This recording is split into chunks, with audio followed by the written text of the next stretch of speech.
Let me put this right here. You know what? Let me tie this up. Let me make sure the mic is hot. All right, guys.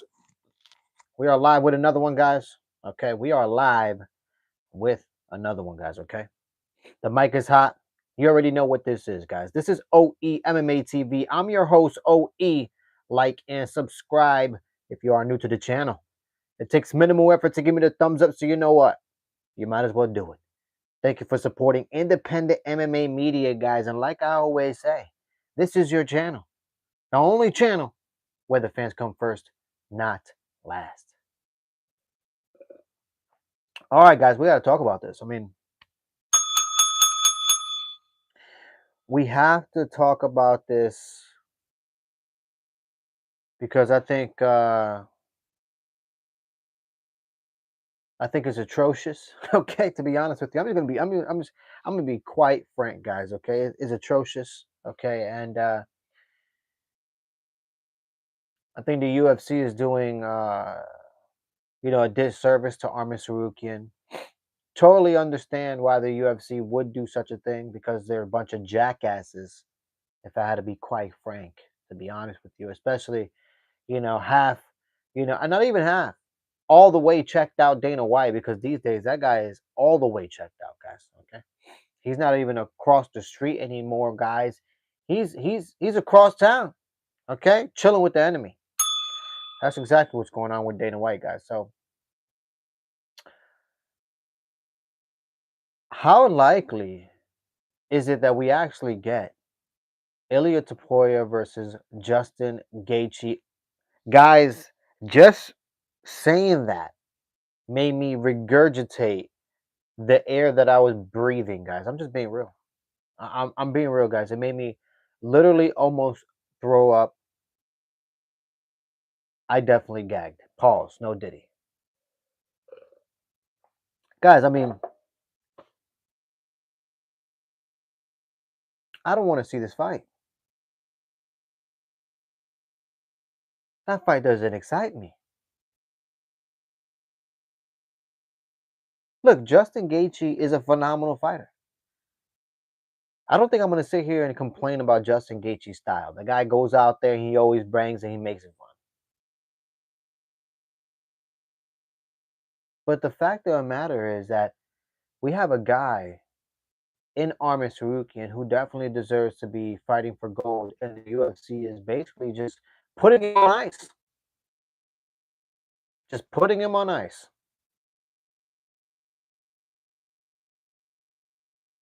And now we're stuck with Justin Gaethje versus Ilia Topuria, which, to be honest with you guys, I know for a fact Dana White and the UFC, they're shitting bricks, guys. Okay, they're shitting bricks. Their plans are crumbling to the ground. The whole plan with Paddy Pimblett versus Ilia Topuria, that didn't come into fruition, and that's facts. Okay, that's facts. How you doing, Alex? Blesses to you. Okay, blesses to you. That's messed up, man. Blocks, how you doing, Blocks? Blessings to you, man. Like and subscribe, guys. Okay, run up these likes and run up these subscriptions. Do me the favor, support the community. But guys, I mean, I'm just being honest with you. I am not entertained by the fact that Ilia Topuria might just fight Justin Gaethje, just knowing that we have a guy like Armin Sarukian who deserves to fight for gold and deserves to fight Ilia Topuria. To be honest with you, that's the real fight that I want to see. Nothing else excites me. Okay, and that's facts, guys. Paddy Pimblett versus Justin Gaethje. Go back and watch my videos, guys, and my UFC fight predictions. I done did said Justin Gaethje is gonna go in there and show everybody that there's levels to this game, and that's exactly what Justin Gaethje did.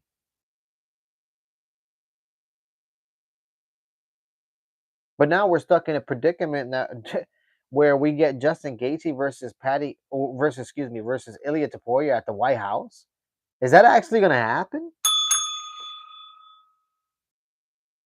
I mean, we're living in crazy times, guys. I'm just being honest. We're living in crazy times. A time where we might actually see Ilia Topuria versus Justin Gaethje at the White House. We actually might see Conor McGregor versus George Masvidal at the White House as well. We actually might see Michael Chandler in the crowd crying his eyes out at the White House. And that's facts, guys. Okay? That's facts. We're living in crazy times, guys. I mean, we're living in such a crazy times that, guys, we have Nick Diaz, okay? Guys, we have Nick Diaz out here going in interviews, okay? Talking about he has one last run, okay? One last championship run. Guys, we're talking about Nick Diaz. Need I say more? His last fight was Robbie Lawler, guys, and before he fought Robbie Lawler, he didn't fight for about a decade. Now I'm exaggerating with that, but it might as well be because damn it, he looked like he didn't fight for 2 decades in his last fight. And here we have Nick Diaz saying that he has one last championship run. Guys, we're living in crazy times. 2026 is turning out to be a fucking crazy time, guys. That's facts.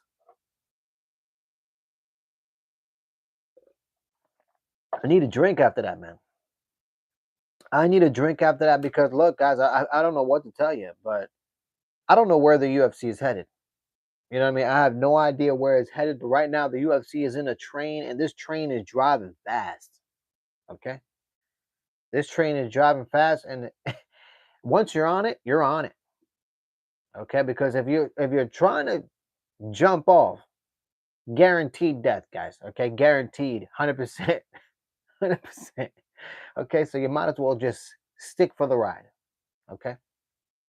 But we're living in crazy times. Ilia Topuria might actually come back in 2026 finally. Okay, we actually might see the champion in that division, in that lightweight division, actually compete, guys. Wow. Amazing. Isn't that what's supposed to happen, guys? If you're the champion in that division, aren't you supposed to be, going out there and defending your title? But unfortunately, we got Ilia Topuria out here doing no-call, no-shows because he's having marital issues. Like nobody else in the world is having marital issues and they still got to go clock in for work, guys. Okay? I don't know what to say when it comes to Ilia Topuria, but hopefully we do get Ilia Topuria back soon. Because if we don't, I think the UFC might move on.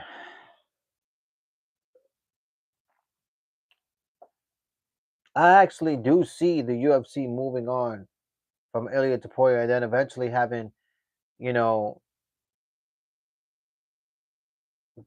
Ilia Topuria move up to welterweight. Eventually, if he ever comes back. And maybe fight Islam Makhachev. That's a very interesting fight. That's a fight that should have happened already, but the UFC, I don't know what they're doing. I don't have a clue.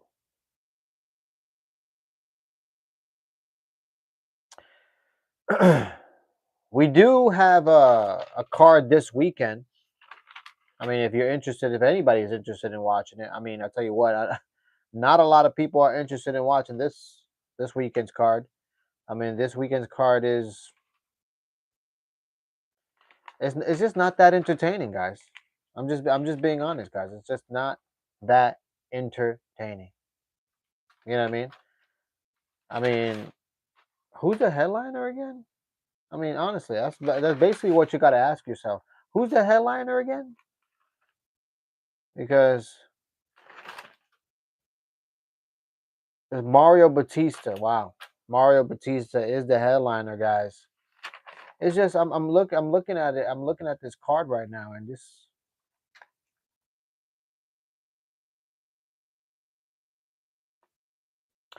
If I had to rate this card, 0 being trash, 10 being best. If I had to rate this card right now, gun in my head, I'm gonna rate this card a solid 4.7. 4.7 in my opinion, just because there's a lot of fights. There's a lot of fighters out here that are not known. It's not like that's not even one big name. And you can't tell me Mario Batista is a big name. You can't sit here and tell me that. That's just impossible. You can't tell me Jayton Almeida is another big name. That's come on, guys. Come on, guys. I mean, do you even know who Gene Matsumoto is, guys? I'm just, I'm just spitting facts. I bet you don't. I bet you don't. All right, and you know what? I don't blame you. I don't blame you if you don't know that person. And you know what? The only person that I honestly know for a fact that is going to be a banger every time this person hits the octagon is Wang Kong. Okay, and she's ill. All right, and hopefully she can go in there and prove me right and go in there and get a quick KO because I don't see any other fights being exciting, guys. I really don't. Maybe the Mario Batista and Oliveira fight will be entertaining because Oliveira is sloppy. I mean, he's gonna go in there and just throw punches and try to be dangerous and try to knock out his opponent in the very first round. But if Mario Batista, can take it and withstand it, it's gonna be an interesting fight. Interesting fight, guys.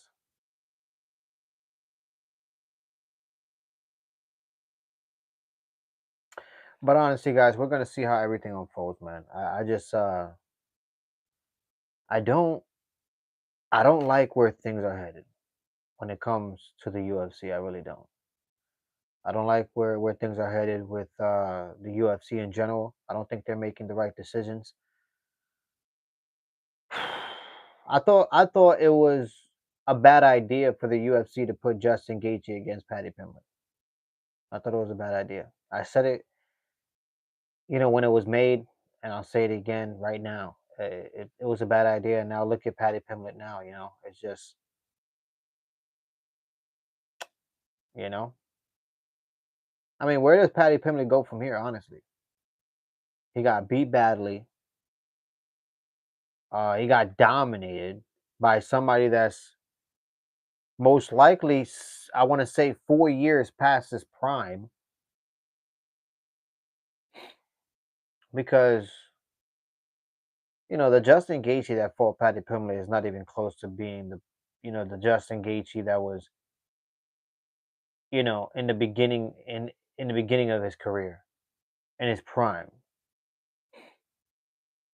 You know what I mean? So I just wonder. I just wonder, guys.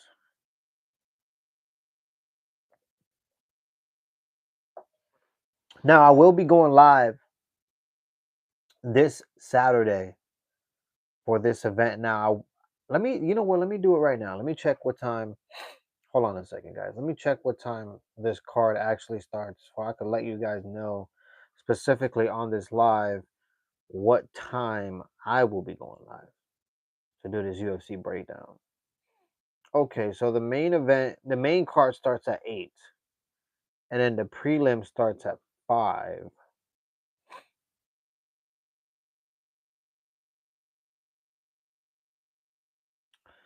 Yeah, so I'm probably gonna get in right at like around, I want to say like right around 8:15, like around 8:15 ish. I think that's when I'm gonna get in there. Okay, so I will be going live this Saturday. Okay, I will be going live this Saturday for this UFC Fight Night at the Apex, guys. Can you believe it? We're in 2026 and we're still at the UFC Apex, guys. How is this happening? The UFC is getting paid billions of dollars, guys, billions of dollars, and they definitely are saving a lot of money. I can tell you that much. They're definitely saving a lot of money putting these UFC Apex cards together. But this might be one of the the lowest quality UFC Apex of all time, guys. Okay, of all time. All right.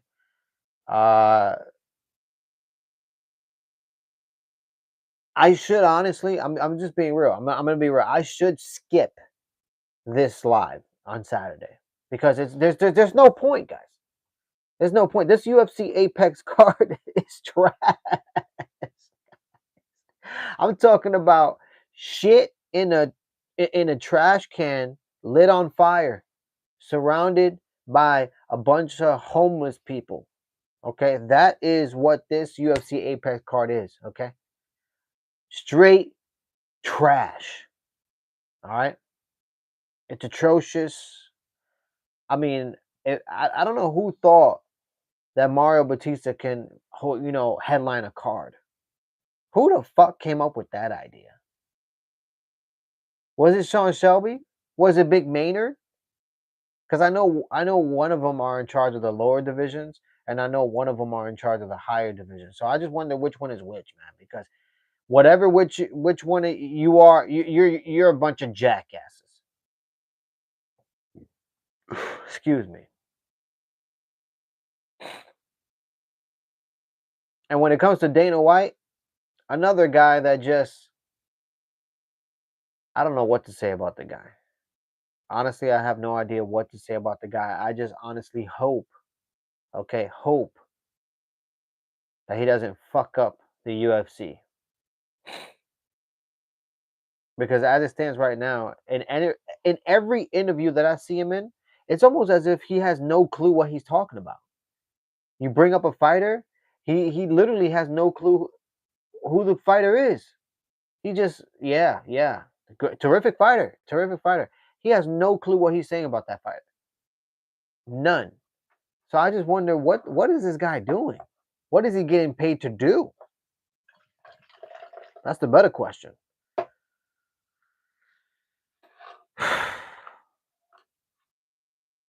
But like I said, guys, I will be going live this Saturday. It's gonna be a late one for me, man. I mean, I'm gonna try to get in there at 8:15, but I'm most likely gonna get in there at 8:30, guys.